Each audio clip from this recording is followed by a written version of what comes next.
Don Quijote de la Mancha. Capítulo 5. Donde se prosigue la narración de la desgracia de nuestro caballero. Viendo pues, que en efecto, no podía menearse, acordó de acogerse a su ordinario remedio, que era pensar en algún paso de sus libros, y trújole su locura a la memoria aquel de Valdovinos y del Marqués de Mantua, cuando Carloto le dejó herido en la montiña, historia sabida de los niños, no ignorada de los mozos, celebrada y aun creída de los viejos, y, con todo esto, no más verdadera que los milagros de Mahoma. Esta, pues, le pareció al que le venía de molde para el paso en que se hallaba, y así, con muestras de grande sentimiento, se comenzó a volcar por la tierra y a decir con debilitado aliento lo mismo que decía el herido caballero del bosque. ¿Dónde estás, señora mía, que no te duele mi mal?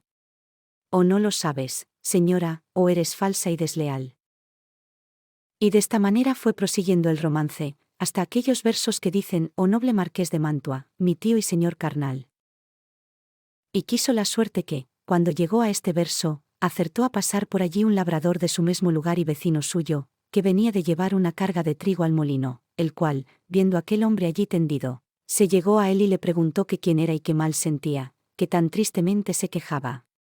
Don Quijote creyó, sin duda, que aquel era el Marqués de Mantua, su tío, y así, no le respondió otra cosa sino fue proseguir en su romance, donde le daba cuenta de su desgracia y de los amores del hijo del emperante con su esposa, todo de la misma manera que el romance lo canta.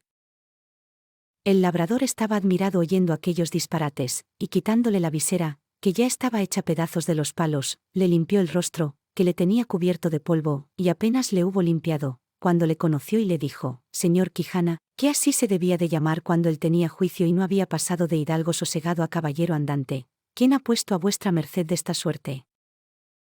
Pero él seguía con su romance a cuanto le preguntaba. Viendo esto el buen hombre, lo mejor que pudo le quitó el peto y espaldar, para ver si tenía alguna herida, pero no vio sangre ni señal alguna. Procuró levantarle del suelo, y no con poco trabajo le subió sobre su jumento, por parecer caballería más sosegada. Recogió las armas, hasta las astillas de la lanza, y lióla sobre Rocinante, al cual tomó de la rienda, y del cabestro al asno, y se encaminó hacia su pueblo, bien pensativo de oír los disparates que Don Quijote decía. Y no menos iba Don Quijote, que, de puro molido y quebrantado, no se podía tener sobre el borrico, y de cuando en cuando daba unos suspiros que los ponía en el cielo, de modo, que de nuevo obligó a que el labrador le preguntase, le dijese qué mal sentía. Y no parece sino que el diablo le traía a la memoria los cuentos acomodados a sus sucesos, porque, en aquel punto, olvidándose de Valdovinos, se acordó del moro Abindarráez, cuando el alcaide de Antequera, Rodrigo de Narváez, le prendió y llevó cautivo a su alcaidía. De suerte que cuando el labrador le volvió a preguntar que cómo estaba y qué sentía, le respondió las mismas palabras y razones que el cautivo Abencerraje respondía a Rodrigo de Narváez, del mismo modo que él había leído la historia en la Diana de Jorge de Montemayor, donde se escribe, aprovechándose de ella tan a propósito, que el labrador se iba dando al diablo, de oír tanta máquina de necedades, por donde conoció que su vecino estaba loco, y dábale priesa a llegar al pueblo, por excusar él enfado que Don Quijote le causaba con su larga arenga. Al cabo de lo cual, dijo: «Sepa vuestra merced, señor don Rodrigo de Narváez, que esta hermosa jarifa que he dicho es ahora la linda Dulcinea del Toboso, por quien yo he hecho, hago y haré los más famosos hechos de caballerías que se han visto, vean ni verán en el mundo». A esto respondió el labrador: «Mire vuestra merced, señor, pecador de mí, que yo no soy don Rodrigo de Narváez, ni el Marqués de Mantua, sino Pedro Alonso, su vecino, ni vuestra merced es Valdovinos, ni Abindarráez, sino el honrado hidalgo del señor Quijana». «Yo sé quién soy», respondió Don Quijote, «y sé que puedo ser, no solo los que he dicho, sino todos los 12 pares de Francia, y aun todos los 9 de la fama, pues a todas las hazañas que ellos todos juntos y cada uno por sí hiciéronse, aventajarán las mías». En estas pláticas y en otras semejantes llegaron al lugar, a la hora que anochecía, pero el labrador aguardó a que fuese algo más noche, porque no viesen al molido hidalgo tan mal caballero. Llegada, pues, la hora que le pareció, entró en el pueblo, y en la casa de Don Quijote, la cual halló toda alborotada, y estaban en ella el cura y el barbero del lugar, que eran grandes amigos de Don Quijote, que estaba diciéndole su ama a voces: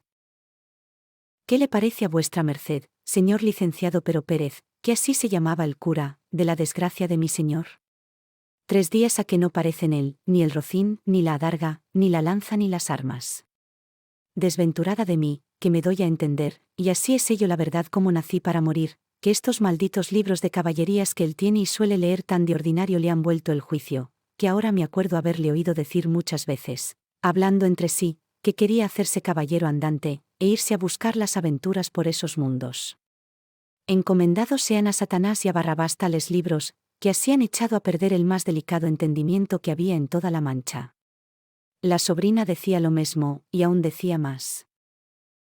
Sepa, señor maese Nicolás, que este era el nombre del barbero, que muchas veces le aconteció a mi señor tío estarse leyendo en estos desalmados libros de desventuras 2 días con sus noches, al cabo de los cuales, arrojaba el libro de las manos, y ponía mano a la espada, y andaba a cuchilladas con las paredes, y cuando estaba muy cansado decía que había muerto a 4 gigantes como 4 torres, y el sudor que sudaba del cansancio decía que era sangre de las feridas que había recibido en la batalla, y bebíase luego un gran jarro de agua fría, y quedaba sano y sosegado, diciendo que aquella agua era una preciosísima bebida que le había traído el sabio Esquife, un grande encantador y amigo suyo. Mas yo me tengo la culpa de todo, que no avisé a vuestras mercedes de los disparates de mi señor tío, para que los remediaran antes de llegar a lo que ha llegado, y quemaran todos estos descomulgados libros, que tiene muchos que bien merecen ser abrasados, como si fuesen de herejes. Esto digo yo también, dijo el cura, y a fin que no se pase el día de mañana sin que delas no se haga acto público, y sean condenados al fuego, porque no den ocasión a quien los leyere de hacer lo que mi buen amigo debe de haber hecho. Todo esto estaban oyendo el labrador y don Quijote, con que acabó de entender el labrador la enfermedad de su vecino, y así, comenzó a decir a voces, habrán vuestras mercedes al señor Valdovinos y al señor Marqués de Mantua, que viene mal ferido, y al señor Moro Abindarráez, que trae cautivo el valeroso Rodrigo de Narváez, alcaide de Antequera. A estas voces salieron todos, y, como conocieron los unos a su amigo, las otras a su amo y tío, que aún no se había apeado del jumento, porque no podía, corrieron a abrazarle. Él dijo: ténganse todos, que vengo malferido, por la culpa de mi caballo.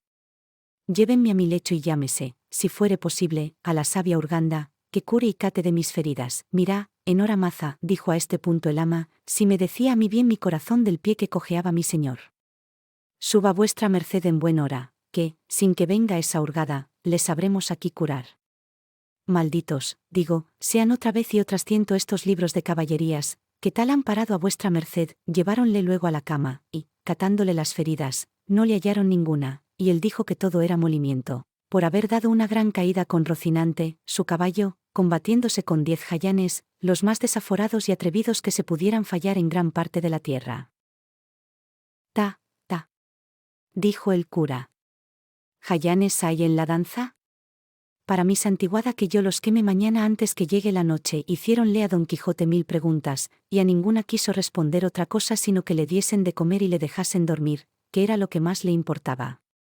Hízose así, y el cura se informó muy a la larga del labrador del modo que había hallado a don Quijote. Él se lo contó todo, con los disparates que al hallarle y al traerle había dicho, que fue poner más deseo en el licenciado de hacer lo que otro día hizo, que fue llamar a su amigo el barbero maese Nicolás, con el cual se vino a casa de don Quijote.